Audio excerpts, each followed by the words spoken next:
Mais tout de suite, info pratique. La route départementale 1062 sera fermée du 8 au 12 février. Entre 5000 et plus de 15 000 véhicules empruntent cette route chaque jour. Pendant les vacances scolaires, des travaux d'abattage d'arbres seront effectués entre Haguenau et Merzwiller. Des déviations seront mises en place par Eschbach en direction de Haguenau et par Neubourg en direction de Merzwiller. Toutes les informations de circulation sont sur le site inforoute67.fr. En ce qui concerne le projet de contournement de Merzwiller, un appel d'offres du conseil départemental est clôturé depuis septembre pour la réalisation de simulations 3D. À suivre.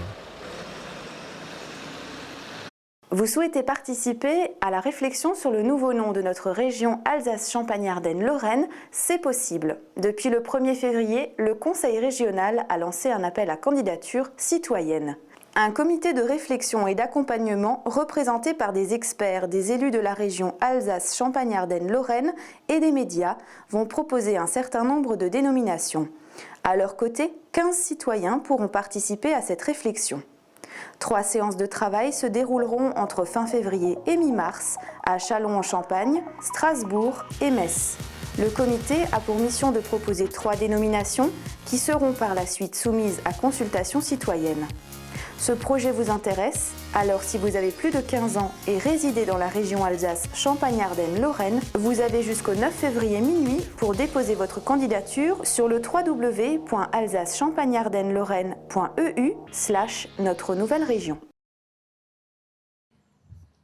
L'école de Zinswiller peut à nouveau accueillir des cigognes. La commune a profité de la rénovation de la toiture pour remettre en état le nid. Le mât servant de support avait déjà été installé durant les travaux. Et donc la structure du nid en lui-même a été préparée en atelier, a été également garnie par les enfants de l'école pendant la journée du 15 décembre où la Ligue de protection des oiseaux avait fait une journée pédagogique. Donc ils ont garni un petit peu le nid autour et puis la finition a été faite par nos 2 agents communaux cette semaine. Il ne fallait pas tarder à mettre le nid en place. Les cigognes reviennent de migration en ce début d'année.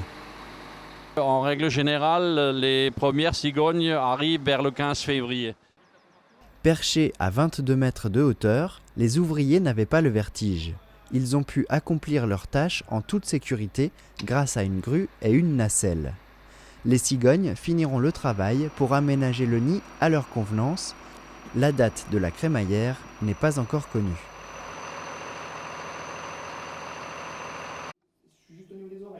Le réseau d'animation intercommunale et ses partenaires socio-éducatifs interviennent sur différents outils de prévention.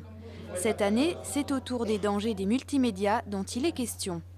Proposé par le conseil départemental du Bas-Rhin, l'outil de prévention sera présenté dans les collèges du secteur lors d'une semaine de l'Internet entre le 7 et le 24 mars prochain. Mon rôle à moi, c'est d'accompagner les projets de prévention, de la création, la mise en place et au bilan. Donc là, aujourd'hui, j'étais dans la phase formation à l'outil. Notre objectif à nous, c'est qu'il y ait une émulation sur le territoire et qu'il y ait un projet fédérateur sur le territoire. Donc toute personne qui est de près ou de loin en contact avec les jeunes, ce que nous on appelle des acteurs jeunesse, sont formés à cet outil-là et elles viennent en tant qu'adultes bienveillants, qui écoutent les jeunes et qui leur transmettent des messages bienveillants aussi. Découvrir l'outil, savoir s'en servir et mener le débat au mieux avec les jeunes, Sandy de Barba fait profiter aux futurs intervenants de son expérience du terrain. Elle aborde les difficultés qu'ils pourraient rencontrer, donne des conseils autour des sujets récurrents qui posent problème aux jeunes à travers de petites vidéos parlantes. Oui. T'as fini ton exposé? Bientôt. Bon, dans 2 minutes tu arrêtes, hein, et au lit. D'accord.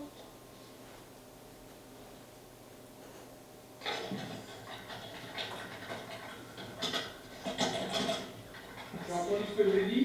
Oui, papa. Je vais t'allumer au lit. D'accord.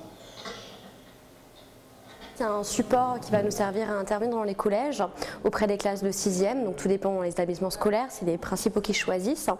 Et c'est des petites scénettes faites par d'autres jeunes justement sur les multimédias. L'objectif c'est de leur montrer les scénettes et de développer le débat par rapport à ce qu'ils ont vu, ce qu'ils en pensent. L'idée de cet outil c'est qu'ils soient un peu interactifs aussi, puisqu'on parle des multimédias, donc autant utiliser l'outil multimédia et de les amener à parler de ce qu'ils vivent au quotidien avec les réseaux sociaux, avec les jeux vidéo, avec Internet dans le sens large qu'on peut imaginer, quoi. Confrontés aux outils multimédia de plus en plus jeunes, les ados ne sont parfois pas toujours conscients des dangers de la toile. Les intervenants discuteront avec eux en huis clos et de manière anonyme dans les collèges de Niederbronn-les-Bains, Reichshofen et Merzwiller.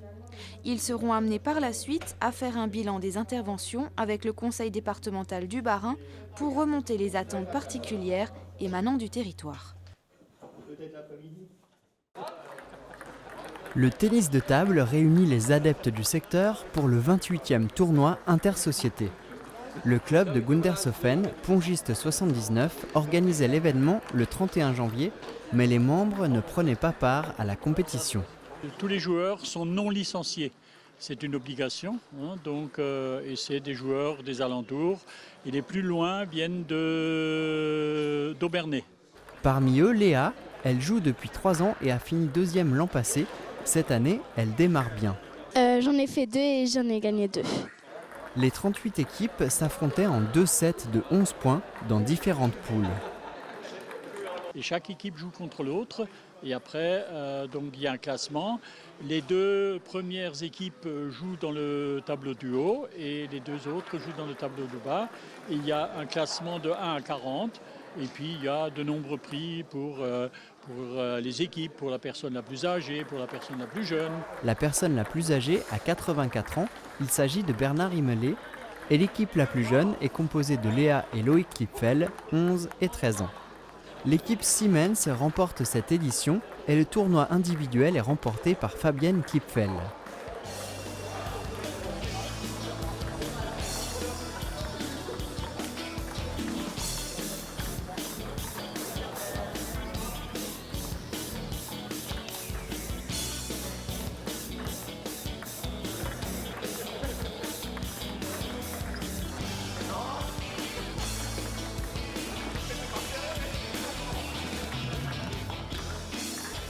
Cet échange est certainement le plus long du tournoi. Le prochain rendez-vous des pongistes, ce sera le 19 mars pour une soirée exceptionnelle du gala de printemps avec Rita et Andreas pour la première fois en Alsace.